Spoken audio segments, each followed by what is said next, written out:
चलिए तो next conservation law पढ़ते हैं हम, that is the law of conservation of angular momentum. तो पहले हमें पढ़नी होगा कि what do we mean by the angular momentum. ऐसे कैसे इसको पढ़े बिना हम आगे नहीं जा सकते।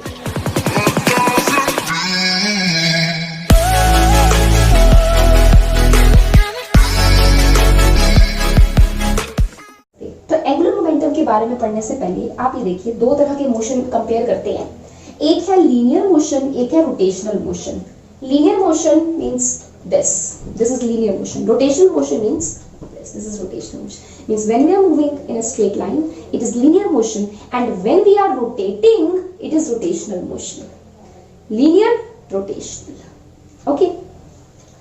देखिए, linear motion में हम कहते हैं पार्टिकल के पास वेलोसिटी है। तो जब पार्टिकल की वेलोसिटी जब वो रोटेशनल मोशन में मूव कर रहा है, उसको कहते हैं एंगुलर वेलोसिटी। इसको कहते हैं लीनियर वेलोसिटी, इसको कहते हैं एंगुलर वेलोसिटी। ओके, सेकंड बात, लीनियर मोशन में पार्टिकल के मास की भूमिका निभाता है रोटेशनल में इनर्शिया। इसके बारे में हम डिटेल में पढ़ेंगे, ये आपके लिए नई टर्म हो सकती है। देखिए, जो मास लीनियर जो काम मास कर रहा है लीनियर मोशन में, वही काम इनर्शिया करता है रोटेशनल मोशन में। बस मतलब inertia is analogous of mass in rotational motion. Simple. Third देखिए कि यहां पर अगर हमारे पास वो जो फोर्स है जिसको हम लीनियर मोशन में कहते हैं द फोर्स, पुश और पुल, जो हम एक्सर्ट करते हैं बॉडी के ऊपर, कि उसका प्रभाव क्या पड़े कि बॉडी लीनियर मोशन में मूव करने लगी है, वो होता है सिंपल फोर्स। और वो फोर्स जब हम किसी बॉडी के ऊपर लगाए और वो बॉडी उस फोर्स की वजह से रोटेट करने लग जाए, एक मैं ऐसे छल्ला लेके ऐसे उसको घुमा रही हूं, तो जो मैं यहाँ पे फोर्स लगा रही हूँ, क्योंकि उसकी वजह से छल्ला क्या है, गोल गोल घूम रहा है, रोटेट कर रहा है, उसके अंदर रोटेटरी मोशन आ रहा है, तो उस फोर्स को कहते हैं जिसका प्रभाव क्या पड़े बॉडी के ऊपर कि वो रोटेट करने लग जाए, उसको कहते हैं टॉर्क। क्या कहते हैं जी? टॉर्क। TORQUE, torque. टाउ से इसको रिप्रेजेंट करते हैं, इनर्शिया को I से रिप्रेजेंट करते हैं, एंगुलर वेलोसिटी को ओमेगा से रिप्रेजेंट करते हैं, W, ओमेगा बोलते हैं इसको। ओके, ओमेगा से रिप्रेजेंट करते हैं। नेक्स्ट हमारे पास आता है फोर्थ, वेरी इंपॉर्टेंट। अब मैंने यहाँ पर कहा कि लीनियर मोशन में एक फिजिकल क्वांटिटी, पिछले वीडियो लेक्चर में हमने पढ़ी थी कि एक ऐसी फिजिकल क्वांटिटी जो ये बता रही है कि कितना मोशन कंटेन्ड है, क्वांटिटी ऑफ मोशन। ओके, उसको कहते हैं लीनियर मोमेंटम। लीनियर मोमेंटम और रोटेशनल मोशन में वो फिजिकल क्वांटिटी जो हमें ये बताती है कि कितनी मात्रा में बॉडी जब रोटेट कर रही है तो उसके अंदर कितनी मात्रा में रोटेटरी मोशन है, वो होता है angular momentum. So whenever the body is rotating, the momentum is known as the angular momentum. यहां पर आता है मेरे पास एंगुलर मोमेंटम। ओके,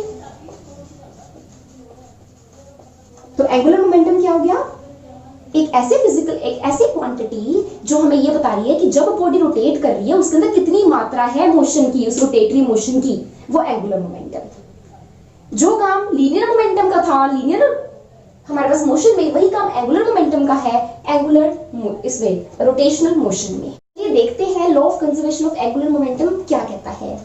जिस तरह से law of conservation of linear momentum ये कह रहा था कि जब तक किसी सिस्टम के ऊपर एक्सटर्नल फोर्स नहीं होता तब तक उसका लीनियर मोमेंटम चेंज नहीं होता, कांस्टेंट। मतलब लीनियर मोमेंटम को चेंज करने के लिए एक एक्सटर्नल नेट पुश या पुल चाहिए। इसी तरह से हमारा law of conservation of angular momentum क्या कहता है कि जब तक हमारा यहाँ पे फोर्स था, यहाँ पे टॉर्क, क्योंकि यहाँ पे जो फोर्स काम करता है रोटेशनल मोशन में वो टॉर्क करता है, ऑलरेडी टोल्ड यू। तो जब तक एक्सटर्नल टॉर्क नहीं होएगा बॉडी के सिस्टम के ऊपर एक्टिव, तब तक हमारा उस सिस्टम का एंगुलर मोमेंटम कांस्टेंट रहेगा। मतलब एंगुलर मोमेंटम को चेंज करने के लिए बॉडी जो कि रोटेशनल मोशन में है, हमें क्या करना होता है, हमें उसके ऊपर कोई net torque, external torque apply करना है।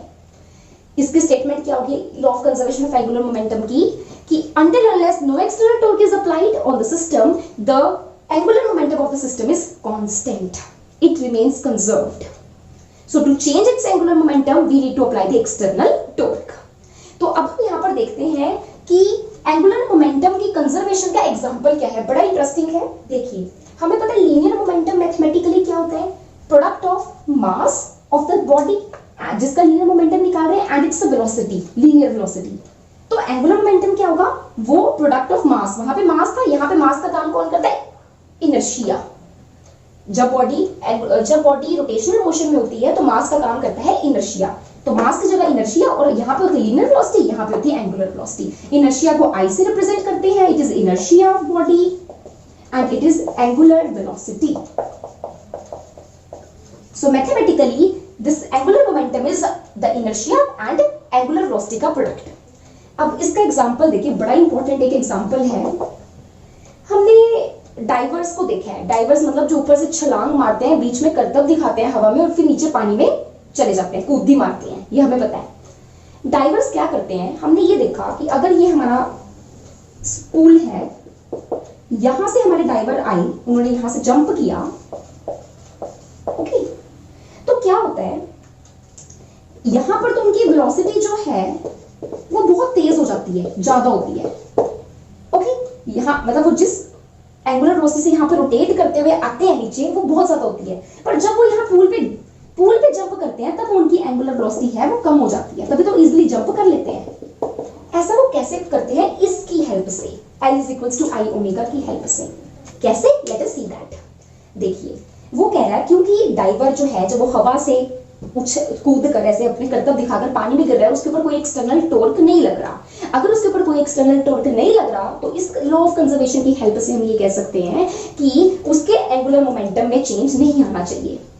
मतलब अगर उसका इनिशियल एंगुलर मोमेंटम अगर उसका इनिशियल एंगुलर मोमेंटम 10 है, तो उसका हर बार जब वो हवा में से पूल पे आ रहा है, उसका हर पॉइंट पर एंगुलर मोमेंटम 10 ही रहना चाहिए, जो उसका इनिशियल था। समझ आ गई मेरी बात? तो वो क्या करता है, बड़ा चालाक है, वो क्या करता है, जब वो हवा में उड़ता है, ठीक है, जब वो हवा में होता है तो उसको क्या करना है, करतब दिखाने हैं, उसको अपनी वेलोसिटी, एंगुलर वेलोसिटी बहुत ज्यादा ऐसे रोटेट करके आता है, एकदम हवा में बहुत तेज से रोटेट कर रहा होता है। बट जैसे पानी पे पहुंचता है तो उसकी एंगुलर वेलोसिटी कम हो जाती है, उसका रोटेशन रुक जाता है, कम हो जाता है। ऐसा कैसे पॉसिबल है? देखिए, ये हमें चीज पता है क्योंकि कोई एक्सटर्नल टॉर्क नहीं है, तो उसका अगर 10 है एंगुलर मोमेंटम तो 10 ही रहेगा। मतलब उसका एंगुलर मोमेंटम चेंज नहीं होना चाहिए किसी भी हालत में, क्योंकि एक्सटर्नल टॉर्क अप्लाई नहीं हो रहा। ठीक है जी। अब देखिए, जब वो हवा में होता है ना, तो उसको ओमेगा इंक्रीज करना है। वो क्या करता है, जानबूझ के अपना मोमेंट ऑफ इनर्शिया जो है उसको कम कर लेता है। मतलब वो ऐसे कर लेता है अपने हाथ और फिर रोटेट होता है। मोमेंट ऑफ इनर्शिया जब हम पढ़ेंगे तो हम ये देखेंगे कि अगर मैं ऐसे हूं तो मेरा मोमेंट ऑफ इनर्शिया ज्यादा है, और अगर मैं अपना ये डिस्टेंस कम कर लूं, अपने आर्म्स फैलाई हुई है तो डिस्टेंस ज्यादा है ना, तो मोमेंट ऑफ इनर्शिया भी ज्यादा। और अगर मैं इसको ऐसे कम कर लूं तो मोमेंट ऑफ इनर्शिया कम। ये क्यों होता है, ये हम आगे आने वाले लेक्चर्स में, कुछ थोड़ी ही देर में हम ये समझ जाएंगे, कुछ आगे आने वाले लेक्चर्स में जब हमारे पास ये टॉपिक आएगा। ओके, तो वो क्या करता है, मोमेंट ऑफ इनर्शिया को जो हवा में होता है उसको ओमेगा बढ़ाना है। तो ओमेगा बढ़ाने के लिए उसको आई को क्या करना पड़ेगा, कम। मतलब अगर इनिशियल उसका एंगुलर मोमेंटम 10 है, ध्यान से समझिए, अगर इनिशियल उसका एंगुलर मोमेंटम 10 है तो उसको 10 ही लाना है। अब वो इसकी और इसकी वैल्यू को आपस में एडजस्ट कर सकता है। वो क्या करता है, आई को कम कर देता है। ऐसे हमने हमेशा देखा है कि जब वो हवा में होता है तो वो ऐसे रोटेट हो रहा होता है, और जब वो पानी में कूद रहा होता है तो वो अपने आर्म्स को फैला लेता है। कितना चालाक है, हम भी बहुत चालाक है, हमें भी पता है इसके पीछे उसका क्या राज है। देखिए, सबसे पहले उसने क्या करा, जब वो हवा में है उसने अपने आर्म्स को ऐसे कर लिया, मोमेंट ऑफ इनर्शिया कम हो जाएगा, ओमेगा बढ़ जाएगा, ताकि हमारे पास प्रोडक्ट 10 ही रहे। मान लो इसने यहाँ पर आई ओमेगा 10 होना चाहिए, इसने आई को 2 रख लिया, ओमेगा को, फिर ओमेगा बढ़ गया तो ये 5 हो गया, प्रोडक्ट 10 ही आना चाहिए।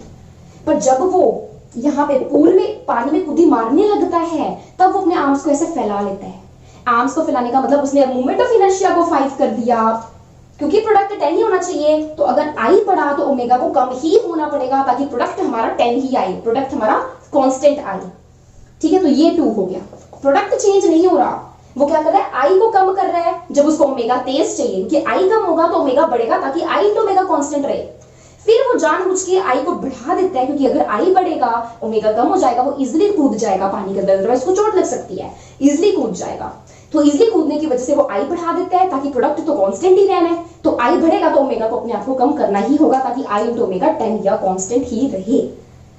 ओके, तो ये हो गया हमारे पास एक law of conservation of angular momentum का एग्जांपल। एक और हमारे पास एग्जांपल है, हमारा जो अर्थ है, इतने मिलियन ऑफ ईयर्स से अर्थ जो है वो एक अपनी उसी ऑर्बिट में रोटेट कर रही है।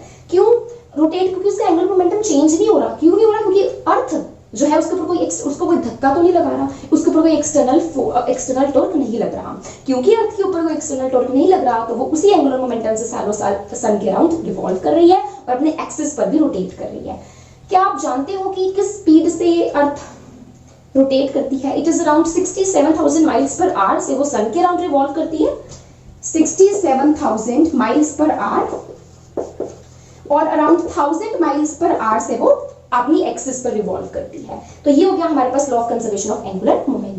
Last but not least the law of conservation of charge. हम एनर्जी के बारे में पढ़ चुके, लीनियर मोमेंटम के बारे में पढ़ा, उसके कंजर्वेशन के बारे में पढ़ा, एंगुलर मोमेंटम के कंजर्वेशन के बारे में पढ़ा। अब हमारा आता है चार्ज के कंजर्वेशन के बारे में पढ़ने की बारी। इसके बाद हमारी छुट्टी है लॉ फिजिकल लॉज के उस टॉपिक पे। देखिए law of conservation of charge क्या कहता है उसको बताने से पहले मैं आपको ये बताना चाहूंगी कि एक बॉडी चार्ज कैसे एक्वायर करता है। मैंने पिछले लेक्चर में भी इसको डिटेल में बताया था, एक दो लेक्चर पहले, but I can repeat it for you. Okay प्यारे प्यारे बच्चों ना, तो I can repeat it for you. देखिए ये कहता है, हमें पता है कि एटम्स हैं, उसके अंदर है protons, neutrons, electrons. Protons are positive charged, neutrons don't have any charge and electrons are negatively charged। एक एटम के न्यूक्लियस के अंदर होते हैं प्रोटॉन्स, न्यूट्रॉन्स, ये पॉजिटिव चार्ज है, ये इनके ऊपर कोई चार्ज नहीं है, और इलेक्ट्रॉन रिवॉल्व कर रहा है with negative charge. Okay generally क्या होता है, एक एटम के अंदर जितने हमारे प्रोटॉन्स हैं पॉजिटिव चार्ज उतने ही इलेक्ट्रॉन्स। तो इलेक्ट्रिकली अगर हम यहाँ पर देखिए, अगर मैं इस पूरे एटम की बात करूं, अगर यहाँ पर 5 प्रोटॉन्स हैं, यहाँ पर 5 इलेक्ट्रॉन्स हैं, ओके, और एक प्रोटॉन के ऊपर चार्ज होता है प्लस ई और एक इलेक्ट्रॉन के ऊपर चार्ज होता है माइनस ई। ये सब हम पढ़ के आ चुके हैं। अब 5 प्रोटॉन है तो प्रोटॉन का चार्ज हो गया प्लस 5e, एक के ऊपर प्लस ई तो 5 प्रोटॉन्स के ऊपर प्लस 5e। ऐसे ही हमारे एक इलेक्ट्रॉन के ऊपर चार्ज है माइनस ई तो 5 इलेक्ट्रॉन के ऊपर चार्ज होगा माइनस 5e।